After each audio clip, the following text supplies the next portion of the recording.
नमस्कार दोस्तों, शुभ संध्या। आप सबका हमारे प्रशस्त एकेडमी चैनल पर हार्दिक स्वागत है। हमारे चैनल पर साहित्य की विभिन्न विधाओं का अभ्यास कराया जा रहा है। इन सब के प्रैक्टिस सेट हमारे चैनल पर हैं, उन्हें देखकर आप लाभ उठा सकते हैं।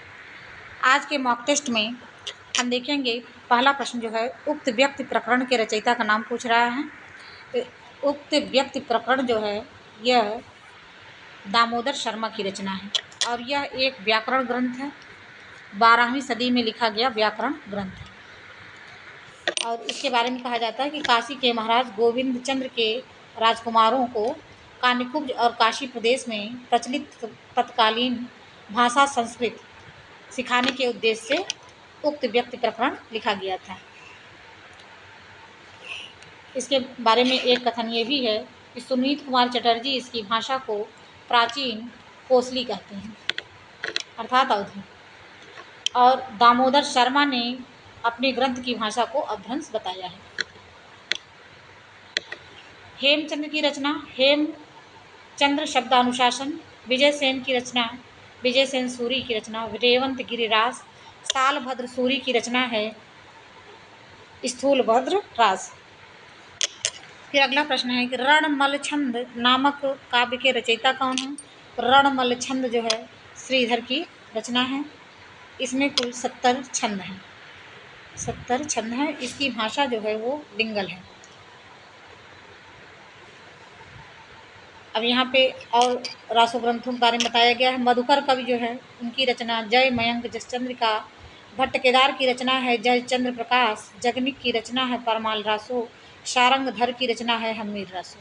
तो यहाँ पे देखिए जय मयंक जसचंद्रिका और भट्ट केदार की रचना जय चंद्र प्रकाश। तो यहाँ पे माँ है तो माँ से मधुकर को याद कर लीजिए, बाकी ये याद ही हो जाएगा। हिंदी साहित्य के इतिहास लेखन में काल विभाजन और नामकरण का प्रथम प्रयास किसने किया था। इतिहास ग्रंथ जो हिंदी का प्रथम इतिहास ग्रंथ लिखा था वो तो तासी ने लिखा था, लेकिन काल विभाजन इसमें पूछ रहा है तो काल विभाजन का प्रयास सर्वप्रथम डॉक्टर ग्रियर्सन ने किया था। इनकी रचना जो है पहले इनकी जो इतिहास ग्रंथ है वो 1888 ईस्वी में एक विशेषांक के रूप में प्रकाशित हुआ था। पुस्तक के रूप में इसका प्रकाशन 1889 ईस्वी में हुआ था और इन्होंने 952 कवियों को जगह दी थी। 952 कवियों को, ये भी महत्वपूर्ण है, कितने कवियों का स्थान दिया था तो 952 कवियों को। फिर अगला प्रश्न है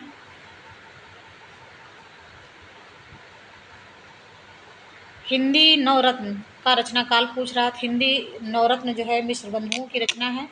1910 में ये प्रकाशित हुई थी और इसमें जो उन्होंने जिन कवियों को लिया था गोस्वामी तुलसीदास, सूरदास, देव, बिहारी, भूषण और मतिराम। तो यहाँ देखिए त्रिपाठी बंधु दिया है, तो त्रिपाठी बंधुओं में चिंतामणि भी आते हैं, लेकिन चिंतामणि को इन्होंने नहीं लिया है। ये प्रश्न आता है कि हिंदी नवरत्न में किस कवि को नहीं लिया गया है, तो चिंतामणि को नहीं लिया गया है। महाकवि केशवदास, कबीरदास, चंद्रवरदाई, बाबू हरिश्चंद्र अर्थात भारतेंदु हरिश्चंद्र, इनको इन्होंने लिया है। और मिश्र बंधुओं में सम्मिलित कौन कौन है, गणेश बिहारी, श्याम बिहारी और सुखदेव बिहारी। और इसके लिए ट्रिक है कि तुलसी के सूरदेव ने बिहारी के बंधु केशव कबीर को चंद्र दिलाया। इस तरह से याद कर लेंगे तो भूलेगा नहीं। चंदन बाला रास किसकी रचना है। चंदन बाला रास आसव कवि की रचना है। छंद कितने हैं, 35। और विधा क्या है इसका, लघु खंड काव्य है। ये लघु खंड काव्य है। 3 बातें इसमें कि चंदन बाला रास किसकी रचना है, तो आसव कवि की है। कितने छंद हैं, 35 छंद हैं। विधा इसकी लघु खंड काव्य। फिर अगला प्रश्न है जम्बू स्वामी रास के रचयिता कौन है। जम्बू स्वामी रास धर्म सूर्य की रचना है। यहाँ पे कुछ महत्वपूर्ण रचनाएं दी हुई हैं। सुमतिगण इनकी रचना है नेमिनाथ रास, नेमिनाथ रास। विजय सेन सूरी रेवंत गिरिरास, सोम प्रभु सूरी कुमार पाल प्रतिबोध, अम्बदेव सूरी संगपत समरा रास, प्रज्ञा तिलक ये जो है कलछुली रास। फिर अगला प्रश्न है हिंदी नई चाल में ढली कथन किसका है। हिंदी नई चाल में ढली यह कथन है बाबू हरिश्चंद्र का। और यह कब की रचना है, तो 1873 में। हरिश्चंद्र जो थे उन्हें हिंदी नवजागरण का अग्रदूत कहा गया है। और रामचंद्र शुक्ल उनकी वाणी को सिद्ध वाणी का सरल हृदय कवि कहा है। उनकी हिंदी को उन्होंने हरिश्चंद्र हिंदी कहा है। और एक महत्वपूर्ण कथन रामविलास शर्मा का है कि भारतेंद्र युग का साहित्य व्यापक रूप से गदर से प्रभावित है। महावीर प्रसाद द्विवेदी सरस्वती पत्रिका के संपादक कब बने थे? यह बने थे 1903 ईस्वी में। लेकिन सरस्वती प्रेस जो थी, पत्रिका जो थी, वो कब से प्रकाशित हो रही थी? 1900 ईस्वी से।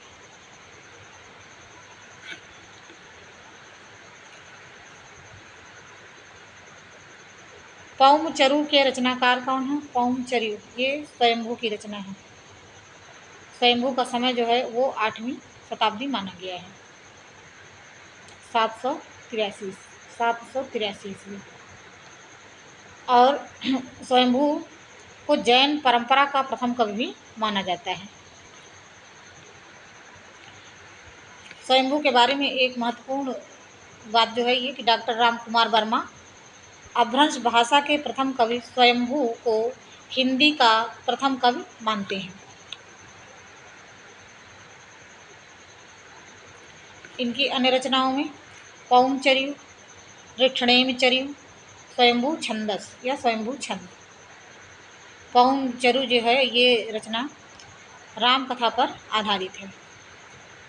फिर अगला प्रश्न है, बीसल देव रासों का अंगी रस क्या है? तो श्रृंगार रस में ये लिखा गया है। यह 4 भागों में प्रकाशित है और इसके 4 भाग हैं। प्रकाशित में 4 भागों, इसके 4 भाग हैं। और रामचंद्र शुक्ल इसे गेय शैली की रचना मानते हैं। बीसल देव रासों की जो नायिका है वह राजमती है।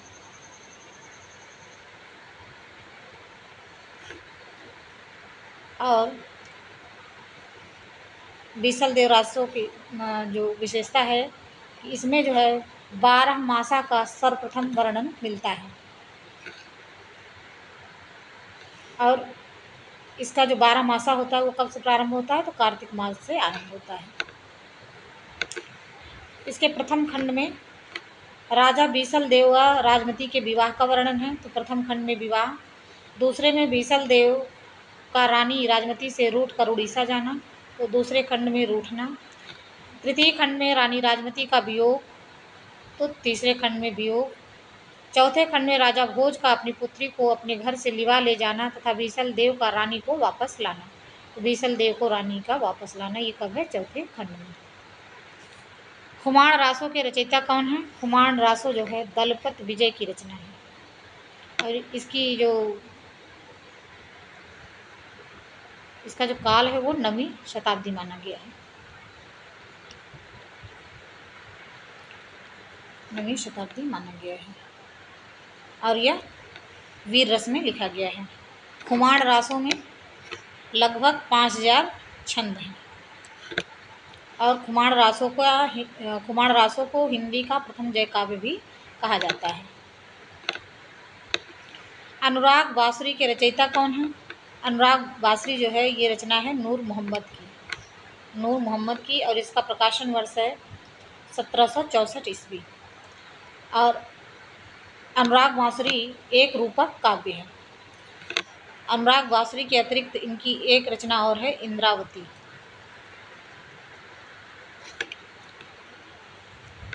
फिर अगला प्रश्न है, हिंदी में प्रचलित 12 मासा सबसे पहले किस कृति में मिलता है? नेमनाथ चौपई, नेमचर्यु, नेमनाथ चौपई, पौमचर्यु या संदेश रासक। तो ये मिलता है हिंदी में प्रचलित 12 मासा सबसे पहले किस कृति मिलता है? नेमनाथ चौपई में।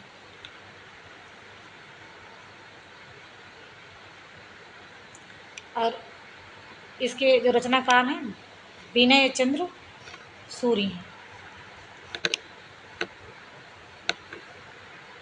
काल क्रमानुसार इनमें सबसे पुराने लेखक कौन हैं?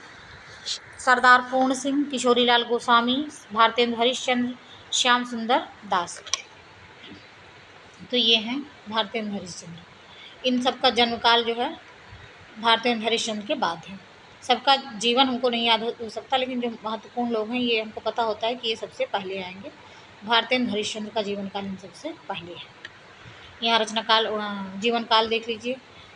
भारतेंद्र हरिश्चंद्र 1850 से 1885, किशोरीलाल गोस्वामी 1865 से 1932, श्याम सुंदर दास 1875 से 1945 और सरदार पूर्ण सिंह 1881 से 1931।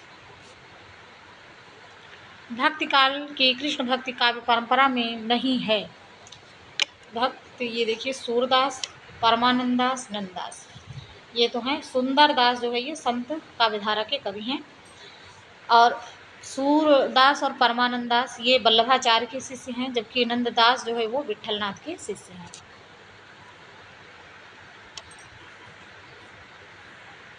फिर अगला प्रश्न है,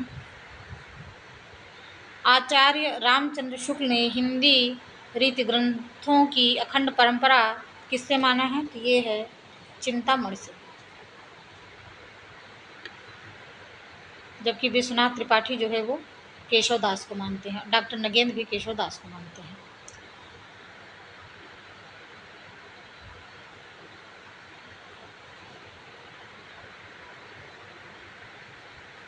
फिर अगला प्रश्न है,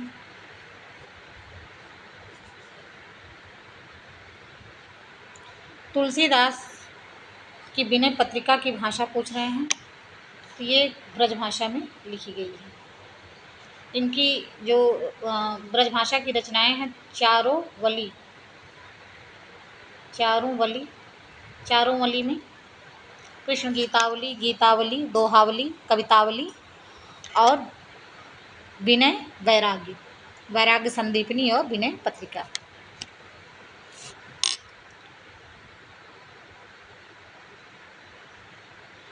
अंखड़ियाँ झाई पड़ी, पंथ निहार निहार, जिभड़ियाँ छाला पड़ा, राम पुकार पुकार। तो यहाँ पे पूछ रहे हैं कौन किसकी ये वो है? तो ये सूफी काव्यधारा से प्रभावित है, और ये कबीरदास की पंक्ति है। फिर अगला प्रश्न है, निम्नलिखित में से निम्बार्काचार्य का किससे संबंध है? निम्बार्काचार्य द्वैतवाद से संबंधित है। विशिष्टाद्वैतवाद ये रामानुजाचार्य का दर्शन है, रामानुजाचार्य। द्वैतवाद मध्वाचार्य का है। शुद्धाद्वैतवाद ये वल्लभाचार्य का है। फिर श्रावकाचार्य किसकी रचना है? श्रावकाचार्य देवसेन की रचना है, और इसका जो समय है वो 933 ईस्वी है। श्रावकाचार्य में 250 दोहे हैं। डॉक्टर नगेंद्र हिंदी की प्रथम रचना श्रावकाचार्य मानते हैं, जिसके रचनाकार देवसेन हैं। इनकी अन्य रचनाओं में नए चक्र, दर्शन सार, भाव संग्रह, आराधना सार, तत्व सार तथा सावय धम्म दोहा। फिर अगला प्रश्न है, अष्टछाप की स्थापना करने वाले कौन है? तो विठलनाथ हैं। कितने समय में किया था? तो 1565 ईस्वी में इन्होंने किया था।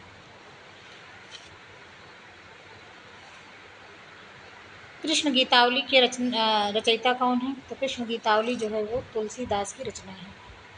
नाभादास की रचना में भक्तमाल, और समय है 1585 ईस्वी। भक्तमाल का समय जो है, इसमें इन्होंने 200 कवियों का जीवन परिचय दिया है। फिर है, काशी नागरी प्रचारणी की स्थापना किस वर्ष हुई थी? तो यह हुई थी 1893 ईस्वी में, 16 जुलाई 1893। और संस्थापक में कौन कौन थे? श्याम सुंदर दास, राम नारायण मिश्र, शिव कुमार सिंह, जिसमें राम, श्याम, शिव, इस तरह से याद करिए, राम, श्याम, शिव, शिव नारायण सिंह, राम नारायण मिश्र, श्याम सुंदर दास। और इसके जो प्रथम अध्यक्ष थे वो राधा कृष्ण दास थे। फिर है गोरखवाणी ग्रंथ के संपादक कौन हैं? गोरखवाणी पीताम्बर दत्त बर्थवाल ने इसका संपादन किया था। और डॉक्टर पीताम्बर दत्त बर्थवाल ने गोरखनाथ के 14 ग्रंथों को प्रमाणित माना है और इन सबका संपादन उन्होंने गोरखवाणी नाम से किया था। इनकी रचनाओं में शब्द, प्राण संकुली, अभय मात्रा जोग, मच्छिंदर, गोरख बोध, ज्ञान, चौतीसा, पद, नरवय बोध, 15 तीर्थ, रोमावली, पंचमात्रा, शिष्य दर्शन, आत्मबोध, सप्तवार, ज्ञान तिलक। इसमें जो महत्वपूर्ण रचनाएं हैं उनको हम याद कर लें। प्राण संकुली, ज्ञान तिलक, आत्मबोध, शिष्य दर्शन और रोमावली।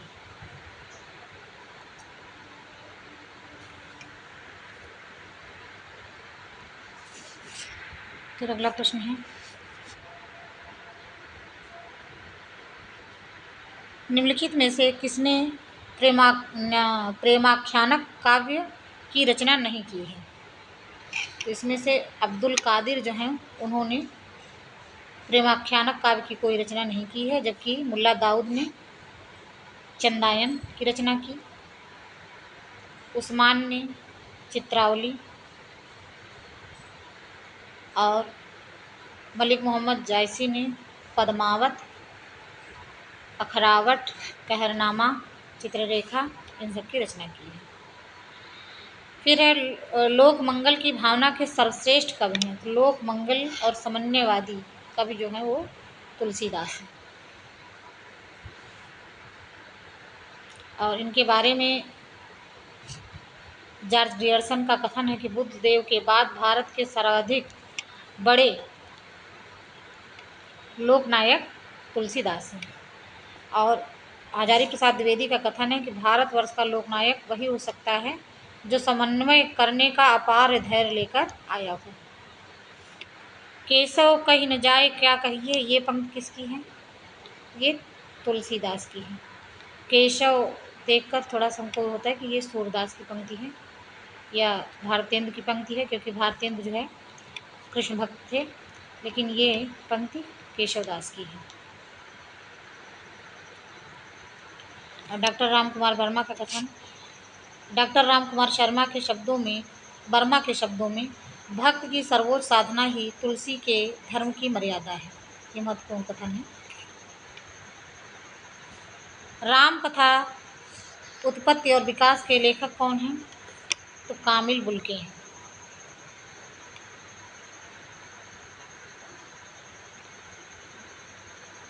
फिर अगला प्रश्न है, विनय पत्रिका किस भक्ति काव्य परंपरा की रचना है? यह है राम भक्ति काव्य परंपरा की और तुलसीदास इसके लेखक हैं। निम्नलिखित में से एक सही युग्म है। रामानुजाचार्य द्वैतावाद, निम्बार्काचार्य विशिष्टाद्वैतवाद, मध्वाचार्य अद्वैतवाद, वल्लभाचार्य शुद्धाद्वैतवाद। तो ये ही सही है। यहाँ पे रामानुजाचार्य का उनका विशिष्टाद्वैतवाद है, निम्बार्काचार्य का द्वैताद्वैतवाद है, मध्वाचार्य का द्वैतवाद है और यहाँ पे दिया नाम है अद्वैतवाद, ये शंकराचार्य का है। रीति काल की भूमिका पुस्तक के लेखक कौन हैं? तो ये हैं डॉक्टर नगेंद्र।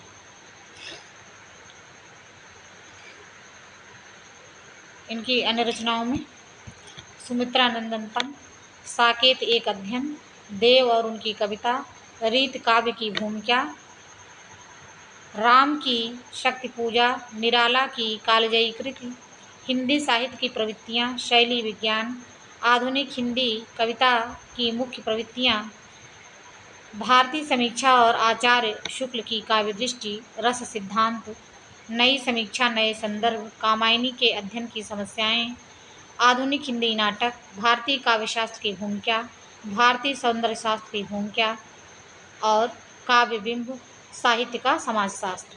ये इनकी महत्वपूर्ण रचनाएं हैं और इन रचनाओं में से कोई न कोई प्रश्न हमेशा आता है। फिर है निम्नलिखित में से रीत मुक्त काव्यधारा के कवि का नाम बताइए। ये हैं घनानंद। रीत मुक्त कवियों में घनानंद, ठाकुर, आलम, बोधा और द्विजदेव।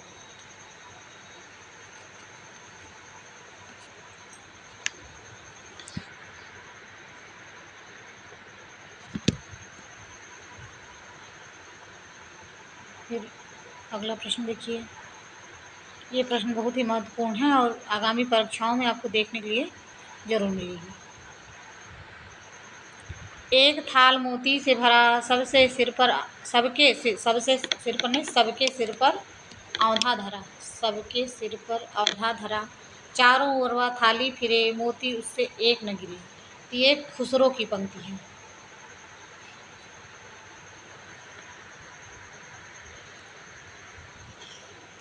खुसरो की रचनाओं में खालिक बारी, पहेलियाँ, मुकरियाँ, दो सुकने और गज़ल। और विद्यापति की पंक्ति है, दे सिलवैना सबजन मिठा। निम्नलिखित कवियों में से किसे प्रेम की पीर का कवि कहा गया है? तो रामचंद्र शुक्ल ने घानानंद को प्रेम की पीर का कवि कहा था। और रामचंद्र शुक्ल का कथन है, प्रेम के पीर के कवि जिनके काव्य में मौन मधि पुकार है, मौन मधि नहीं, मौन मधु पुकार है। प्रेम की पीर ही को लेकर इनकी वाणी का प्रादुर्भाव हुआ। प्रेम मार्गी का ऐसा प्रवीण और धीर पथिक तथा जवादानी का ऐसा दावा रखने वाला ब्रजभाषा का दूसरा कवि नहीं हुआ है। अमी हलाहल मद भरे श्वेत श्याम रत्नार किस कवि की पंक्ति है? ये रसलीन की पंक्ति है। और इनका असली नाम जो था वो सैयद गुलाम नबी था। और अंग दर्पण की ये पंक्ति है। अंग दर्पण में कुल कितने दोहे हैं? 180।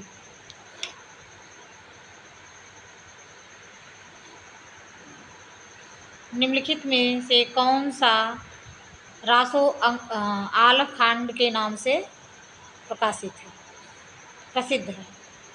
यह है परमाल रासो। परमाल रासो को आल्हा खंड भी कहा जाता है। और इसके जो रचयिता हैं वो हैं जगनिक। और यह वीर रस का काव्य है, वीर रस जो है इसमें है।